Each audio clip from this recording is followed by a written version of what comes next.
All right, let's have a real conversation. If you're a guy over 40, you're hitting the gym, you're putting in the effort, but that guy staring back at you in the mirror is just not changing. You're not alone. You feel like you're doing everything right. The sweat is real, the commitment is there, but your list just completely stalled out. And that stubborn fat around your middle section, it's signed a permanent lease. And worst of all, you might be collecting more new aches and pains than actual new muscle. So here's the hard truth. The exact workouts that got you into shape in your 20s are probably the very thing that's holding you back, maybe even hurting you. Your body's changed. It's a whole new ballgame when it comes to your hormones, your recovery, and your joints. And using that old playbook for a brand new season is a guaranteed way to lose.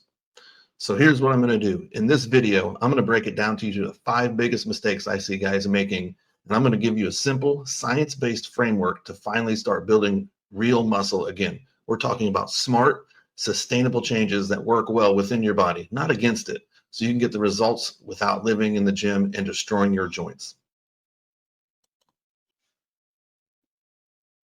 The first mistake I see people making is training like you're 22. You're not 22 anymore. You might be 42 now. So let's be honest. In our 20s, we could get away with murder in the gym, right? 2-hour marathon workouts, sloppy form, junk sets, warming up with just walking up to the bench, and somehow you still grow. Our philosophy was simple: more is better, harder is better. But after 40, that changes. It's wrong. It's a liability. Your body should be able to bounce back, but it's fundamentally different now. After a tough workout, your system has to deal with way more inflammation, the stress that it causes, which slows down the repair and the muscle growth process. Trying to just use brute force to get your way through a workout, it's like a college kid trying to run fast down the track. He's going to burn out. He's going to have joint pain and injuries that can prolong and put you on the couch for weeks, erasing any progress that you have made. So the solution isn't to train less, it's to train smarter. It all starts before you even touch the weight. Walking into the gym and heading straight for the bench press is asking for trouble. You need to have a solid 5 to 10 minute workout to warm up, light cardio, and some dynamic stretching to get blood flowing to your muscles. You need to prep your muscles and you need to prep your joints for what you're about to do throughout your workout. And you need to shift that mindset. Annihilation of the muscles isn't going to work anymore. We need to stimulate our muscles. The goal isn't to obliterate them, it's to give them just enough of a challenge to trigger growth. Hypertrophy, that's the focus of quantity, not quality. 3 sets will be perfect. Control them. Use form. The infinite, the better. 5 sloppy sets will just chew up your ligaments and your tendons. It's time to train with intelligence. The second mistake I see people making: sacrificing strength for safety. As we get older, it's natural to get a little scared of getting hurt. We've all been there. We've all heard that story about the buddy who blew out his back while deadlifting, or your friend who tears his bicep tendon for trying to curl too much. This fear often leads to guys making huge mistakes. They quit lifting heavy altogether and just stick with light weights for high reps that is doing nothing for your muscle growth.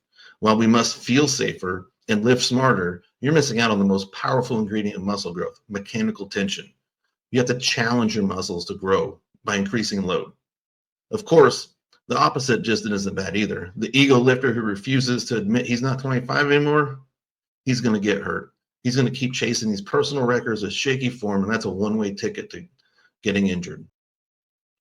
The smart solution is to chase what I call responsible strength. You absolutely need to train heavy, but you don't have to do it all in one rep, risking injury. Build your workouts through progressive overload. Control your eccentric movements. I like to use a 4-second eccentric movement with a small explosion. Keep your reps between 8 to 12 reps. Don't overdo it. We're not out here chasing PRs when we're 40. There's no purpose to that. To do it safely, mix your rep ranges up. Spend some time lifting heavy in the 5 to 8 rep range to build some raw strength, but then use moderate weights in the 8 to 12 rep range and create that muscle tension, that pump, that metabolic stress. Use your mind to muscle connection. This 1-2 punch hits both major pathways for growth and hypertrophy.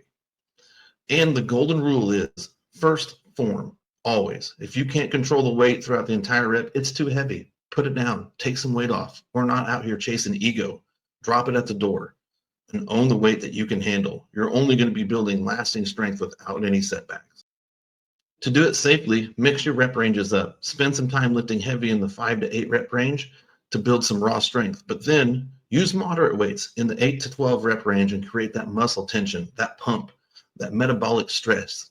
Use your mind to muscle connection. This 1-2 punch hits both major pathways for growth and hypertrophy. And the golden rule is first form, always. If you can't control the weight throughout the entire rep, it's too heavy. Put it down, take some weight off. We're not out here chasing ego. Drop it at the door and own the weight that you can handle. You're only going to be building lasting strength without any setbacks.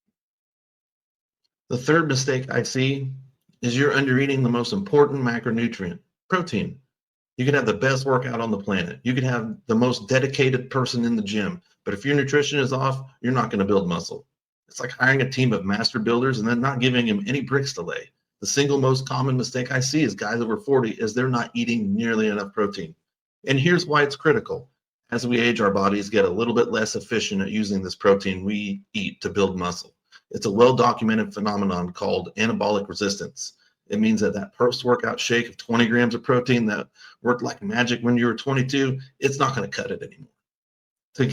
To get the same muscle building signal, you need a bigger dose. And yet, for some reason, as we get older, we tend to eat less protein, which is the exact opposite of what we should be doing. To build muscle after 40, you have to get serious about your protein intake. The science all points to a target about anywhere from 0.8 to 1.2 grams of protein per pound of body weight. So if you're 200 pounds, you need to be eating at least 180 to 200 grams of protein every single day. And the easiest way to hit this is make sure you have major protein source with every meal. And I'm talking about lean meat, fish, eggs, Greek yogurt, or any quantity of protein powder. Research shows that this is spreading it out is key. Aiming for around 40 grams of protein per meal seems to be a sweet spot for most kick-starting muscle growth in men over 40. Give your body the raw materials it needs for growth. Mistake number 4, you sleep like it's a luxury. It's not. It's a necessity. In this today's world, sleep is always the first thing that we cut out. Early meetings, late night emails, family duties, we tell ourselves we can function just fine on 5 or 6 hours of sleep. But if you're wanting to build muscle after 40, that's a catastrophic mistake. Sleep just isn't downtime. It's the most important recovery tool you have. When you're asleep, your body doesn't go to work. It starts releasing growth hormone, repairing muscles, fibers, cementing everything you've learned from your workout, all the nutrients you've taken in. And skimping in on a sleep is like telling your construction crew on the clock to shut her down halfway through the night. We're done. But you're not done. The science is terrifyingly clear on this. Studies have found that muscle mass drops when sleep quantity goes down.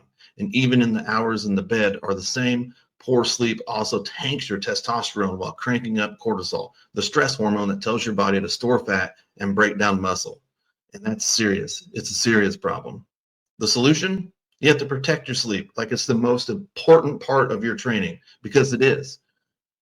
Aim for 7 to 8 hours of quality sleep in a night. That means creating a sleep sanctuary. Make your room dark, cool, comfortable, and quiet. Set a consistent bedtime. Even on the weekends, cut off caffeine. In the afternoon, shut it down. Don't look at your screen an hour before bed. Put your phones away. Make sleep a non-negotiable priority, and you'll supercharge your recovery, your energy, and your results. The science is terrifyingly clear on this. Studies have found that muscle mass. The last and fifth big mistake I see is your mindset, having an all or nothing mindset. This last mistake has nothing to do with your workout or your diet. It's all about what's going on between your ears. So many of us get stuck in this all or nothing trap. We think we have to get those 5 or 6 perfect, intense workouts every week. Then life happens, work gets crazy, your kids get sick, and we only can manage 2 of those 3 things. We think, well, what's the point? And you do nothing at all. That inconsistency will kill your progress faster than anything else. Life after 40 is busy. It's unpredictable. You don't know what each day is going to bring. So a fitness plan that doesn't acknowledge that is doomed to fail. You have to stop letting the perfect be the enemy of progress.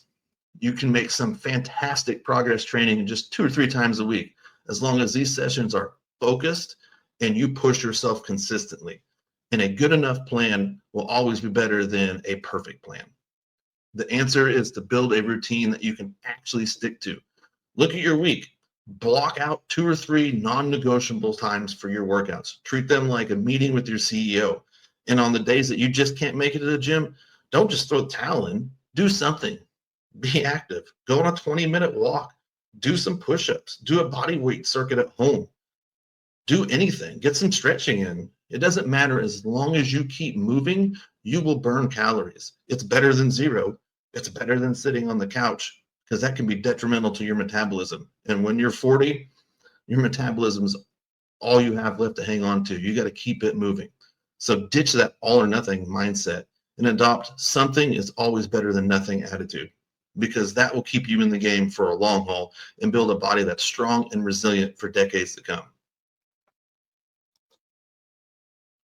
So let's stop training like we're 22 years old.